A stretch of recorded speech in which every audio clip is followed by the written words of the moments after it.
السلام علیکم ورحمۃ اللہ وبرکاتہ۔ بسم اللہ والحمد للہ والصلاة والسلام علی رسول اللہ، اما بعد۔ حدیث نمبر 171، ابو داود، سنن ابی داود۔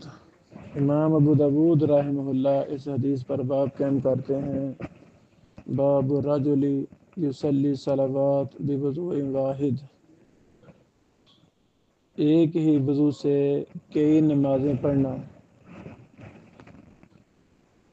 کسی نے وضو کر لیا ہے اور وہ وضو قائم ہے، ایک نماز پڑھ لے، دو نمازیں پڑھ لے، تین پڑھ لے۔ اگر وضو قائم ہے تو 4 پڑھ لے۔ 5 نمازیں بھی ایک وضو سے پڑھنی درست ہیں، شرط کیا ہے کہ وضو ٹوٹے نہ، وضو قائم دائم ہو۔ بعض حالات میں ایسے ممکن ہوتا ہے، کوئی حرج نہیں ہے۔ 171 نمبر حدیث، قال حدثنا محمد بن عیسیٰ قال حدثنا شریک عن عمرو بن عامر البجلی قال محمد هو ابو اسد بن عمرو قال سألت انس بن مالک عن الوضوء فقال، سیدنا انس بن مالک سے وضو کے بارے میں سوال کیا، انہوں نے کہا، کان النبی صلی اللہ علیہ وسلم یتوضأ لکل صلاۃ، نبی علیہ الصلوۃ والسلام ہر نماز کے لیے وضو کرتے تھے۔ وَكُنَّا نُصَلِّي صلوات، اور ہم کئی نمازیں پڑھتے تھے، بوضوء واحد، ایک وضو سے۔ اللہ اکبر۔ یہ حدیث اس مسئلہ میں واضح ہے کہ رسول اللہ صلی اللہ علیہ وسلم کا غالب معمول یہ تھا کہ آپ ہر نماز کے لیے تازہ وضو کرتے تھے، اور رسول اللہ صلی اللہ علیہ وسلم سے بعض مواقع پر یہ بھی ثابت ہے کہ آپ نے ایک ہی وضو سے کئی نمازیں پڑھی، جیسا کہ ابو داود کی اگلی حدیث میں یہ وضاحت آ رہی ہے۔ یہ جو ابھی ہم نے حدیث پڑھی ہے 171 نمبر، یہ حدیث صحیح بخاری میں ہے، حدیث نمبر 2214۔ الحمدللہ یہ حدیث صحیح بخاری کی ہے۔ 172 نمبر حدیث ابو داود کی، قال حدثنا مسدد قال حدثنا یحییٰ عن سفیان قال حدثني علقمة بن مرثد عن سلیمان بن بریدہ عن ابیہ انہ قال، صلی رسول اللہ صلی اللہ علیہ وسلم یوم الفتح، رسول اللہ صلی اللہ علیہ وسلم نے فتح والے دن 5 نمازیں پڑھی، بوضوء واحد، ایک ہی وضو سے۔ ماشاء اللہ، ایک وضو سے 5 نمازیں پڑھی۔ فمسح علی خفیہ، آپ علیہ الصلوۃ والسلام نے اپنے موزوں پر مسح کیا۔ فقال لہ عمر، تو عمر نے نبی پاک علیہ الصلوۃ والسلام سے کہا، انی رأیتک، بے شک میں نے دیکھا ہے آپ کو، صنعت الیوم شیئا، آپ نے ایسا کام کیا ہے، لم تکن تصنعہ، پہلے آپ نے ایسا کبھی نہیں کیا۔ قال، رسول اللہ صلی اللہ علیہ وسلم نے فرمایا، آمدن صنعتہ، یہ میں نے جان بوجھ کر ایسے کیا ہے۔ اللہ اکبر، اللہ اکبر۔ یہ واضح دلیل ہے اس مسئلہ میں کہ ایک وضو سے 5 نمازیں بھی پڑھنا جائز ہیں، کوئی حرج نہیں ہے۔ الحمدللہ، یہ حدیث صحیح مسلم کی ہے، صحیح مسلم حدیث نمبر 277 ہے۔ اگلا باب، باب تفریق الوضو، وضو میں تسلسل قائم نہ رہے تو کیا کیا جائے، کیا وہ درست ہے؟ یعنی انسان وضو کر رہا ہے، کچھ اعضاء دھو لیے ہیں، کچھ رہتے ہیں، درمیان میں کوئی وقفہ آ گیا ہے، مسلسل وضو کے اعضاء کو نہیں دھو سکا، تو اب کیا حکم ہے؟ ابو داود کی حدیث نمبر 173 ہے۔ قال حدثنا حروب بن معروف قال حدثنا بن وهب عن جرير بن حازم أنه سمع قتادة بن دعامة قال حدثنا انس، ہمیں حدیث بیان کی انس رضی اللہ عنہ نے، ان رجلا جاء الى رسول اللہ، بے شک ایک آدمی نبی پاک علیہ الصلوۃ والسلام کی طرف آیا، وقد توضأ وترك على قدمه مثل موضع ظفر، اس نے وضو کیا ہوا تھا اس آدمی نے، اور اس کے قدم پر، پاؤں پر ناخن کی جگہ کے برابر جگہ چھوڑی ہوئی تھی، وہاں وضو کا پانی نہیں لگا تھا، ناخن کے برابر۔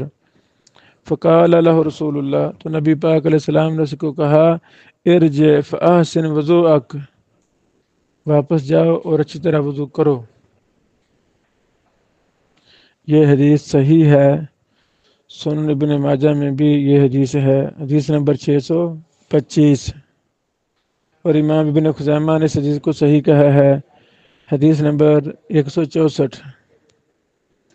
یہ حدیث ذکر کرنے کے بعد امام ابو داود فرماتے ہیں، ھذا الحدیث لیس بمعروف، یہ حدیث معروف نہیں ہے، ان جریر بن حازم، جریر بن حازم سے، ولم یروہ الا ابن وہب وحدہ، اس کو صرف ابن وہب اکیلے نے بیان کیا ہے، وقد روی عن ماقل بن عبید اللہ الجزری، اور یہ ماقل بن عبید اللہ جزری سے روایت کی گئی ہے، وہ ابو زبیر سے، وہ جابر سے، وہ سیدنا عمر سے، وہ رسول اللہ صلی اللہ علیہ وسلم سے بیان کرتے ہیں، نہ وہ اسی کی مثل۔ قال، آپ نے فرمایا، ارجع فاحسن وضوءک، واپس جاؤ اور اچھی طرح وضو کرو۔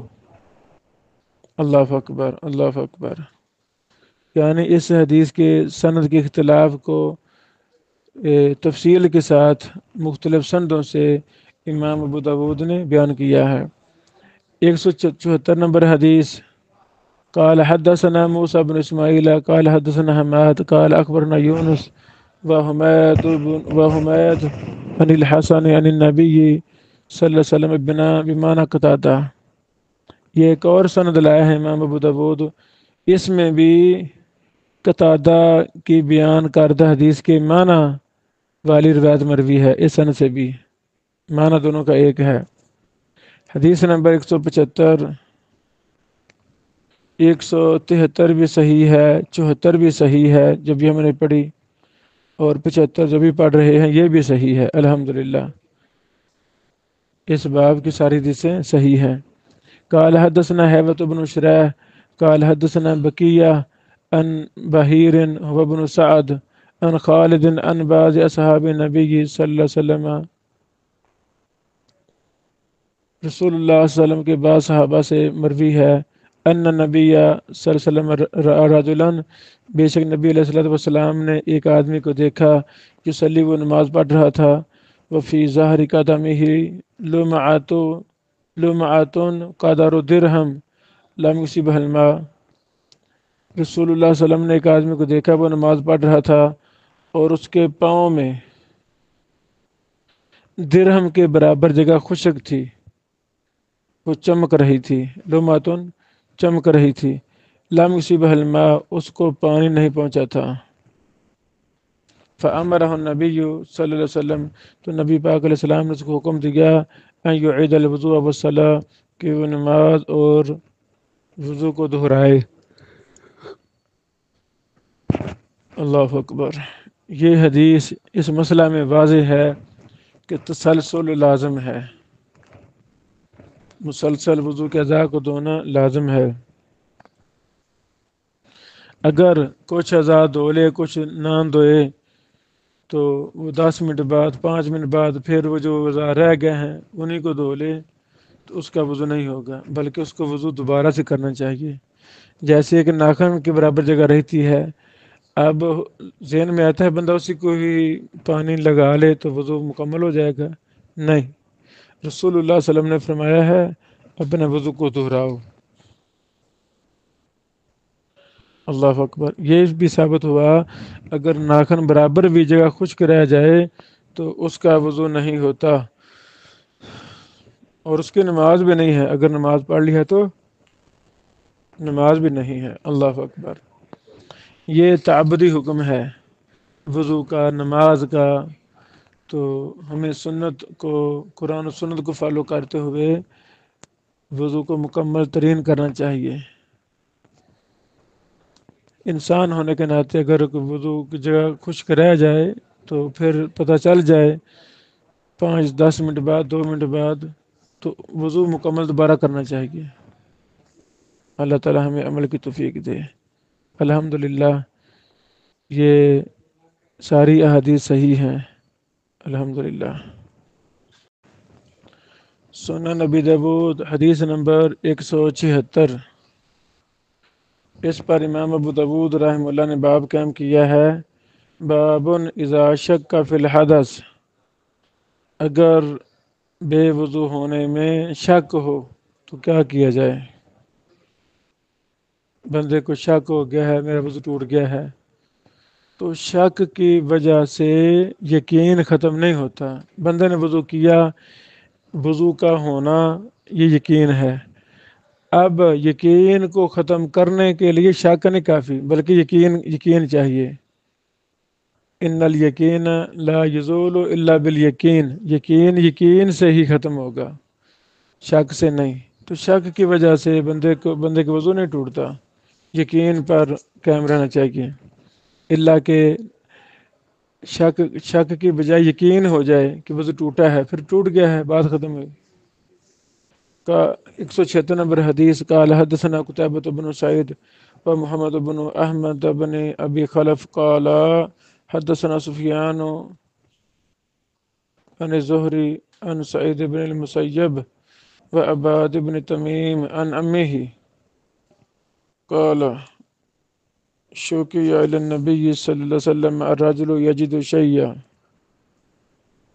رسول اللہ صلی اللہ علیہ وسلم سے شکایت کی گئی کہ ایک شخص نماز کے دوران پیٹ میں کچھ محسوس کرتا ہے.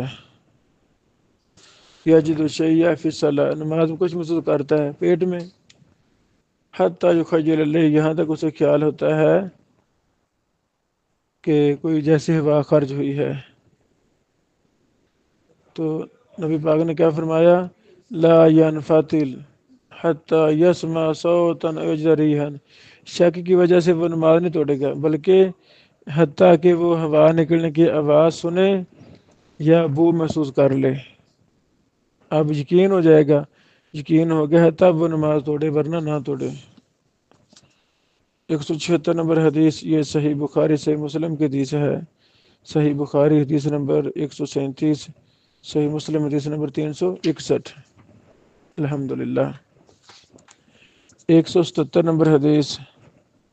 قال حدثنا موسى بن اسماعيل قال حدثنا حماد قال اخبرنا سهيل بن ابي صالح عن ابيه عن ابي هريره ان رسول الله صلی اللہ علیہ وسلم قال، بے شک رسول اللہ صلی اللہ علیہ وسلم نے فرمایا، اذا كان احدكم في الصلاة، جب تم میں سے کوئی ایک نماز میں ہو، فوجد حرکة في دبره، تو اپنے دبر میں کوئی حرکت محسوس کرے ہوا خرج ہونے کی وغیرہ.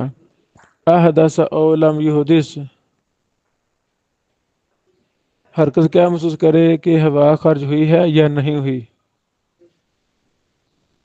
فاشکل علیہ، اسے شبہ ہو گیا ہو. فلا ینصرف، وہ نہ پھرے. حتی یسمع صوتا یجد ریحا، یہاں تک کہ وہ بو پائے، بو سن لے، آواز سن لے یا بو پائے، محسوس کرے. یہ حدیث صحیح مسلم کی ہے، حدیث نمبر 362 ہے. الحمدللہ. تو حدیث واضح ہے کہ شک و شبہ کی وجہ سے وضو نہیں ٹوٹتا. یقین حاصل ہو جائے ہوا خارج ہونے کا، پھر وضو ٹوٹتا ہے. اللہ اکبر، اللہ اکبر. یہ بڑے اہم مسئلے ہیں. ان میں کتنے مسلمان وہ سستی کرتے ہیں، پتہ ہی نہیں ہے، مسئلوں کا پتہ ہی نہیں ہے. نماز بھی پڑھ رہے ہیں، ہوا بھی خارج ہو رہی ہے، تو ویسے نماز پڑھتے جا رہے ہیں۔ ہمیں احتیاط کرنی چاہیے، ان مسائل کو عام کرنا چاہیے۔ باقی دنیا کے ہر کام میں شرم و حیا ہم نے کبھی محسوس نہیں کی۔ جب دین آتا ہے تو شرم و حیا ہم لے کے بیٹھ جاتے ہیں، شیطان راضی ہوتا ہے بس یہ ایسے ہی لوگ مسلمان بے دین ہی رہیں۔ باقی پلیدی کے مسائل جتنے زیادہ اہم ہیں اتنے ہمیں شرم محسوس ہوتی ہے، ایسی بات نہیں ہے۔ شرم و حیا فرض ہے، ہمارے ایمان کا حصہ ہے۔ اس کا یہ مطلب نہیں کہ ہم یہ پاکی پلیدگی کے مسائل ہی نہ سمجھائیں، اپنے نسلوں کو، اپنے بچوں کو، بیٹیوں کو، شاگردوں کو مسئلے نہ سمجھائیں، یہ ہمیں سمجھانے چاہیے۔